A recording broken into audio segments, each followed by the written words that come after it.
everyone, welcome to our channel. Today we are talking about a very important topic in real estate, that is RERA, Real Estate Regulation Authority. First of all RERA అనేది ఒక buyer ని ఎలా protect చేస్తుంది. So ఈ points అన్ని కూడా తెలుసుకుందాము.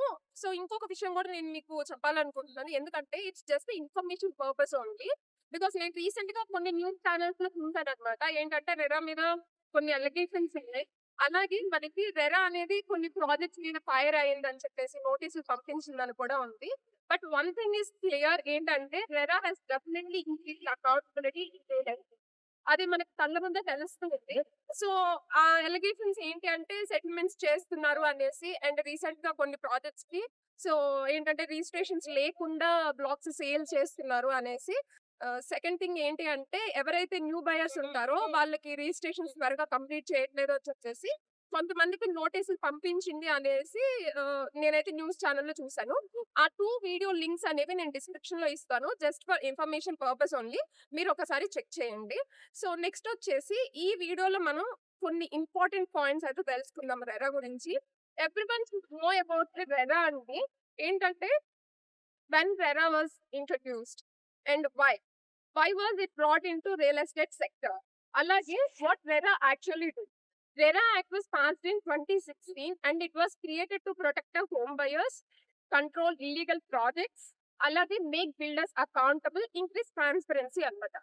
Before RERA ఏంటంటే బిల్డర్స్ కొంచెం డిలే చేయడం, పొజిషన్స్ లో చేంజింగ్ లేఅవుట్స్, ఫండ్స్ డైవర్ట్ చేయడం ఇలాంటివన్నీ జరుగుతుండే. బట్ ఆఫ్టర్ రెరా ఏమైందంటే రిజిస్ట్రేషన్ మస్ట్ అయిపోయింది చాలా ప్రాజెక్ట్స్ వరకు. అండ్ ఈ రెరా ఏంటంటే ఫస్ట్ ఇందులో కొన్ని మెయిన్ పాయింట్స్ ఉన్నాయి, అవి ఏంటో చూద్దాము. ఫస్ట్ వచ్చేసి project registration. Any residential project above 500 square meters land or 8 apartments must register. లేదు అంటే it's illegal to sell or market obvious. So next వచ్చేసి 70% ఫండ్ రూల్. ఇందులో ఏంటంటే 70% of the customer money must deposit in separate account అనమాట, escrow account. ఈ amount ఏదైతే ఉందో అది కంపల్సరీ ప్రాజెక్ట్ కే యూజ్ చేయాలి. This prevents diversion of funds అనమాట.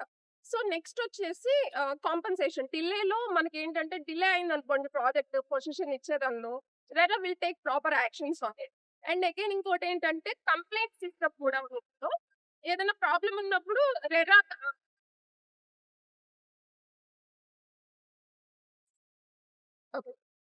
నెక్స్ట్ వన్ వచ్చేసి కంప్లైంట్ సిస్టమ్ అనమాట. మనకి ఏదైనా అంటే బయర్కి ఏదైనా ప్రాబ్లం ఉందనుకోండి, రెరా ఆన్లైన్ పోర్టల్లోకి వెళ్ళేసి డైరెక్ట్ గా కంప్లైంట్ అనేది రైజ్ చేయొచ్చు. Based on that RERA will take proper actions on it. How RERA helps a customer అని అంటే, if you are a buyer you can check the registration number, అంటే ప్రాజెక్ట్ రిజిస్ట్రేషన్ నెంబర్ తెలుసుకోవచ్చు. అలాగే మనకి ప్రాజెక్ట్ అప్డేట్స్ అంటే construction updates ఉంటాయి కదా, so అవి కూడా తెలుసుకోవచ్చు అనమాట. అంటే లేఅవుట్స్ కూడా ఉంటాయి కదా, ప్లాన్స్ ఉంటాయి కదా, ఫ్లోర్ ప్లాన్స్ ఇవన్నీ కూడా, లేఅవుట్ ప్లాన్ ఉంటుంది కదా, అది కూడా తెలుసుకోవచ్చు. కంప్లైంట్ చేయడం కూడా మనం ఆల్రెడీ డిస్కస్ చేస్తున్నాం కదా. దిస్ ఆల్ అబౌట్ రెరా అండి. సో మీకు ఇంకేదైనా కానీ ఎక్స్ట్రాగా తెలుసున్నా కానీ please do let us know in the comments అనమాట. అసలు రెరా గురించి మీ ఒపీనియన్ ఏంటి? అసలు first of all as a home buyer, లేదంటే ప్లాట్ కానీ ఎనీ రెసిడెన్షియల్ లైక్ ప్లాట్ కానీ ఫ్లాట్ కానీ లేదంటే విల్లా కానీ, మీరు బయర్ గా రెరా ఉందా లేదా అని అసలు చెక్ చేస్తున్నారా లేదా? సో మీ ఒపీనియన్స్ ఏమన్నా ఉంటే కామెంట్ సెక్షన్ లో తెలియజేయండి. సో దట్ ఏంటంటే ఇంకా చాలా మందికి ఇన్ఫర్మేషన్ అనేది ఎక్కువగా తెలుస్తుంది. That's it guys. So next ఇంకొక మంచి వీడియోతో మీ ముందుకు వచ్చేస్తాను. Till then bye, take care.